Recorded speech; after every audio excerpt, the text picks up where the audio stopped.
Hi అండి, నమస్తే. Welcome to Hima's kitchen. ఈరోజు మన వీడియోలో మంచి టేస్టీగా ఉండే ఎగ్ కర్రీ తయారు చేసుకుందామండి.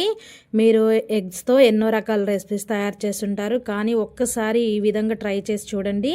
కర్రీ అయితే చాలా టేస్టీగా ఉంటుందండి. చపాతీలోకి కానీ, పరోటాల్లోకి కానీ, నాన్, బటర్ నాన్ ఎందులోకైనా సరే ఎక్సలెంట్గా ఉంటుంది. చిక్కటి గ్రేవీతో భలే టేస్టీగా ఉంటుంది. తప్పకుండా ఒకసారి ట్రై చేసి చూడండి.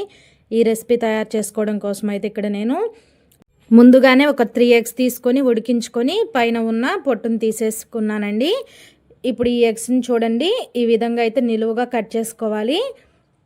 ఇలా వీడియోలో చూపిస్తున్న విధంగా నిలువుగా కట్ చేసుకోండి. మీకు ఎన్ని కావాలో అన్ని ఎగ్స్ని ఇలా ఉడికించుకొని కట్ చేసి పెట్టుకోండి. తర్వాత వీటిని పక్కన పెట్టుకొని స్టవ్ ఆన్ చేసుకొని కడాయి పెట్టుకుందాము. కడాయి కొంచెం హీట్ అయిన తర్వాత ఇందులో ఒక 3 టేబుల్ స్పూన్ల వరకు ఆయిల్ వేసుకోండి. ఈ ఆయిల్ కొంచెం హీట్ అయిన తర్వాత ఇందులో ఒక 1/2 టేబుల్ స్పూన్ వరకు జీలకర్ర వేసుకోవాలి. అలాగే కొంచెం కరివేపాకు వేసుకోండి. వీటిని 1 నిమిషం ఫ్రై చేసుకోండి. ఇవి కొంచెం ఫ్రై అయిన తర్వాత ఇందులో ఒక 2 ఉల్లిపాయలని ఇలా చిన్న చిన్న ముక్కలుగా కట్ చేసుకొని వేసుకోండి. ఈ ఉల్లిపాయలు మనకి బాగా ఫ్రై అవ్వాలండి. ఈ ఉల్లిపాయలను బాగా ఎర్రగా అయ్యేంత వరకు ఫ్రై చేసుకోవాలి. ఇలా మధ్య మధ్యలో కలుపుకుంటూ ఉండండి, లేదంటే మాడిపోతాయి. ఇలా హై ఫ్లేమ్లో పెట్టేసుకొని ఇలా మధ్య మధ్యలో కలుపుకుంటూ చూడండి, ఈ విధంగా ఎర్రగా అయ్యేంత వరకు బాగా ఫ్రై చేసుకోవాలి. ఈ కర్రీకి టేస్ట్ రావడానికి ఉల్లిపాయలు మాత్రం చాలా బాగా ఫ్రై చేసుకోవాలండి. ఇలా ఫ్రై అయిన తర్వాత ఇందులో ఒక 2 మీడియం సైజు టమాటాలను తీసుకొని వాటిని కూడా చిన్న చిన్న ముక్కలుగా కట్ చేసుకొని వేసుకోవాలి. ఇప్పుడు ఈ టమాటాల్లో ఒక 1/2 టేబుల్ స్పూన్ సాల్ట్ వేసుకోండి. కర్రీలో మనం తర్వాత వేసుకుందామండి. ఈ టమాటాలు బాగా సాఫ్ట్గా అవ్వడానికి కొంచెం సాల్ట్ యాడ్ చేసుకొని ఒకసారి మొత్తం బాగా కలుపుకొని మూత పెట్టేసి టమాటాలు బాగా మగ్గించుకోవాలి.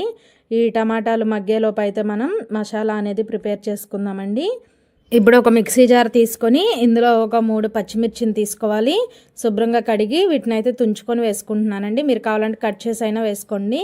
ఇలా 3 పచ్చిమిర్చిని వేసిన తర్వాత ఒక 2 ఇంచుల వరకు అల్లాన్ని పైన ఉన్న పొట్టును తీసేసి ఇలా చిన్న చిన్న ముక్కలుగా కట్ చేసి వేసుకోండి. అలాగే ఒక 10 వెల్లుల్లి రెబ్బలను పైన ఉన్న పొట్టును తీసి వేసుకోవాలి. తర్వాత ఇందులో ఒక 15-20 వరకు పుదీనా ఆకులు వేసుకోండి. అలాగే ఒక గుప్పెడు వరకు కొత్తిమీర కూడా వేసుకోండి. ఇప్పుడు మూత పెట్టేసి ఒకసారి పల్సిస్తూ గ్రైండ్ చేసుకుందాము. ఈ విధంగా గ్రైండ్ చేసుకున్న తర్వాత ఒకసారి స్పూన్తో మొత్తం కూడా బాగా కలుపుకొని ఇందులో పెద్ద సైజులో ఉన్న ఒక ఉల్లిపాయను తీసుకొని ఇలా కొంచెం పెద్ద పెద్ద ముక్కలుగా కట్ చేసుకొని ఆ ఉల్లిపాయ ముక్కలను కూడా వేసుకోండి. తర్వాత ఇందులో ఒక 10 వరకు జీడిపప్పులు వేసుకోండి. మనకి గ్రేవీ అనేది బాగా టేస్టీగా ఉంటుందండి. ఇలా ఆనియన్ అలాగే జీడిపప్పు వేయడం వల్ల గ్రేవీ బాగా వస్తుంది కర్రీలో. తర్వాత ఒక 2-3 టేబుల్ స్పూన్లన్నీ నీళ్లు పోసేసి మూత పెట్టి వీలైనంత మెత్తగా అయితే గ్రైండ్ చేసుకోండి. వాటర్ ఎక్కువ పోయొద్దు, ఒక 2-3 టేబుల్ స్పూన్లు పోస్తే సరిపోతుందండి. చూడండి, ఈ విధంగా అయితే బాగా మెత్తగా గ్రైండ్ చేసుకోవాలి. ఇలా గ్రైండ్ చేసుకునే మిశ్రమాన్ని అయితే పక్కన పెట్టుకుందాము. ఇప్పుడు టమాటాలు బాగా సాఫ్ట్గా అయినాయో లేదో చూద్దామండి. చూడండి, టమాటాలు అయితే మనకి ఇక్కడ బాగా సాఫ్ట్గా అయ్యాయి. ఒకసారి మొత్తం కూడా బాగా కలుపుకుందాము. ఈలోపు అయితే మీకు చిన్న రిక్వెస్ట్ అండి, ఫస్ట్ టైం మన ఛానల్ చూస్తుంటే ప్లీజ్ సబ్స్క్రైబ్ చేసుకోండి. అలాగే వీడియో నచ్చితే ఒక చిన్న లైక్ చేయడం అస్సలు మర్చిపోవద్దు.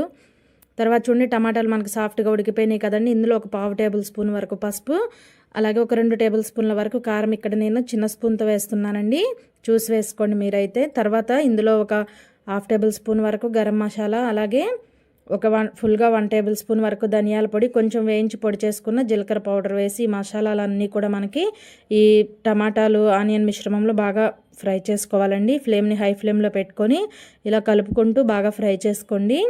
చూడండి, ఈ విధంగా ఆయిల్ పైకి తేలేంత వరకు కూడా చక్కగా ఫ్రై చేసుకోవాలి. ఇలా ఆయిల్ పైకి తేలిన తర్వాత మనం ముందుగా గ్రైండ్ చేసుకున్న ఈ కొత్తిమీర, పుదీనా, పచ్చిమిర్చి పేస్ట్ ఉంది కదండి, ఆ పేస్ట్ అంతా కూడా ఇందులో అయితే వేసేసుకోవాలి. ఇప్పుడు ఫ్లేమ్ని మీడియం ఫ్లేమ్లో పెట్టుకొని బాగా ఫ్రై చేసుకోవాలండి.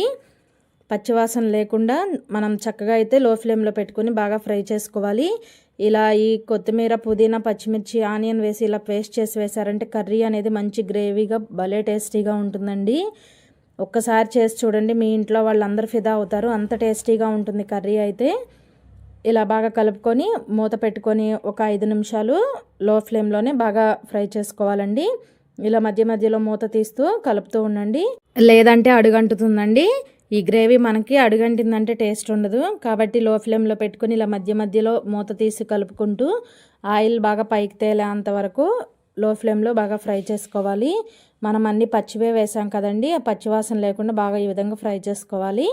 తర్వాత 1.5 గ్లాస్ వరకు నీళ్ళని యాడ్ చేసుకోవాలి. చూడండి ఇక్కడ గ్లాస్ మీడియం సైజులో ఉన్న గ్లాస్ అండి. వాటర్ ఎక్కువ పోయొద్దు, మీ గ్రేవీకి తగ్గట్టుగా సరిపోని చూసి పోసుకోండి. నేనైతే మీడియం సైజు గ్లాస్తో 1.5 గ్లాస్ వరకు వాటర్ పోసానండి.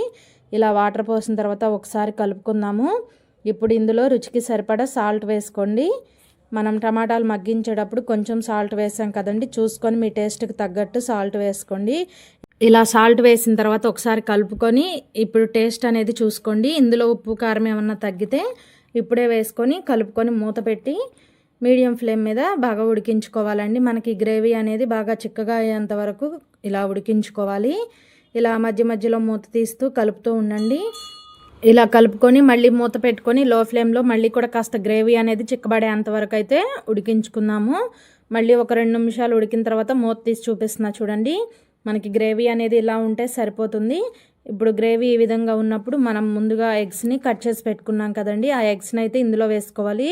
మీరు డైరెక్ట్గా ఎగ్నైనా సరే వేసుకోవచ్చండి. ఎగ్కి కొంచెం ఘాట్లు పెట్టుకుంటే చక్కగా ఈ గ్రేవీ లోపల వరకు వెళ్ళి ఎగ్ తినేటప్పుడు చాలా రుచిగా ఉంటుందండి. నేనైతే కట్ చేసి వేసాను, మీరు ఇలా అయినా వేసుకోండి, లేదంటే ఎగ్ని డైరెక్ట్గా అయినా వేసుకోవచ్చు. తర్వాత ఈ గ్రేవీని ఎగ్స్ పైన ఇలా వేసేయండి. ఇలా వేయటం వల్ల ఎగ్స్కి ఆ గ్రేవీ అనేది మసాలా బాగా పట్టి మరింత రుచిగా ఉంటుందండి. మూత పెట్టేసి మీడియం ఫ్లేమ్లో 1 నిమిషం అలా వదిలేసేయండి. తర్వాత చూడండి గ్రేవీ అనేది మీరు ఒకసారి చెక్ చేసుకోండి, మీకు ఎంత అవసరం అవుతుందో అంత చిక్కబడేదాకా ఉంచుకొని ఫైనల్గా ఇందులో కొంచెం కసూరి మేతి అలాగే సన్నగా కట్ చేసిన కొత్తిమీర వేసుకొని ఒకసారి అట్లా కలుపుకొని స్టవ్ ఆఫ్ చేసేయండి. ఒక్కసారి మీరు ఇలా ట్రై చేసి చూడండి, భలే రుచిగా ఉంటుందండి. మీ ఇంట్లో వాళ్ళకి ఇలా చేసి పెట్టండి. ఈ ఎగ్ కర్రీకి అందరూ ఫిదా అయిపోతారు, అంత టేస్టీగా ఉంటుందండి. టేస్టీగా ఉండే ఎగ్ కర్రీ అయితే రెడీ అండి. ఈ రైస్ వేడివేడి రైస్లో కానీ లేదా బగారా అన్నం పులావ్ ఎందులోకైనా సరే భలే టేస్టీగా ఉంటుంది. తప్పకుండా ట్రై చేయండి. వీడియో నచ్చిందా అండి? వీడియో నచ్చితే ప్లీజ్ లైక్ చేయండి. మీరు ఒక చిన్న లైక్ చేయడం వల్ల వీడియో అయితే మరొక కొంతమందికి రీచ్ అవ్వడానికి హెల్ప్ అవుతుంది, కాబట్టి లైక్ చేయడం అస్సలు మర్చిపోవద్దు. మరెన్నో ఇంట్రెస్టింగ్ వీడియోస్ కోసం మన హిమాస్ కిచెన్ ఛానల్ని అయితే ప్లీజ్ వెంటనే సబ్స్క్రైబ్ చేసుకోండి. Thanks for watching video.